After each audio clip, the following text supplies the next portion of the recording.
मगर शायद मोहब्बत में कोई फर्क था या रिश्तों में कोई कमी, या रिश्ता अधूरा रह गया। और फिर 1977 में परवीन की जिंदगी में महेश भट्ट आए। परवीन की खूबसूरती की कशिश के महेश भट्ट कायल हो गए और जल्द ही दोनों की मोहब्बत का दौर शुरू हो गया। हालांकि महेश भट्ट उस समय शादीशुदा थे, मगर परवीन की खूबसूरती की दीवानगी से वो खुद को रोक नहीं पाए।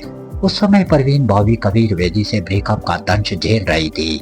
ऐसे में महेश भट्ट परवीन के लिए सहारा बनकर आए। दोनों के अफेयर की खबरें मीडिया से होते हुए जब घर तक पहुंची तो भट्ट परिवार में भूचाल सा आ गया। आखिरकार महेश भट्ट ने परिवार को छोड़ा और परवीन बॉबी के साथ लिव इन में रहने लगे। ये वो समय था जब परवीन बॉबी का कैरियर अपने पीक पर था, मगर महेश भट्ट से मोहब्बत के जुनून में स्टारडम बहुत पीछे छूट जाता था। परवीन बॉबी महेश भट्ट से दिलो जान से मोहब्बत करती थी, मगर परवीन की मोहब्बत अब चंद दिनों की मेहमान थी।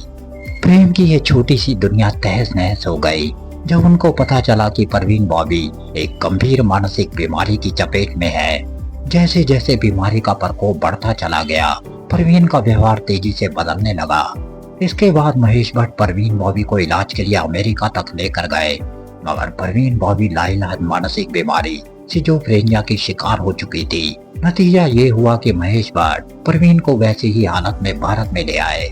एक समय दुनिया का दिल अपनी सुंदर मुस्कान से जीतने वाली परवीन बॉबी अब खुद से जंग लड़ रही थी, तो दूसरी तरफ महेश भट्ट इस रिश्ते के नफे नुकसान को देखकर असमंजस में थे। और फिर एक दिन ऐसा कुछ हुआ जब महेश को कड़ा फैसला लेना पड़ा।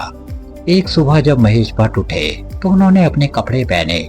उस समय बाहर बारिश हो रही थी और उसी समय परवीन बॉबी ने भी कपड़े नहीं पहने हुए थे।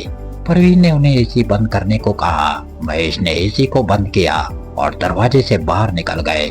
अचानक परवीन रोने लगी और बिना कपड़े पहने ही महेश भट्ट के पीछे बाहर तक आ गई।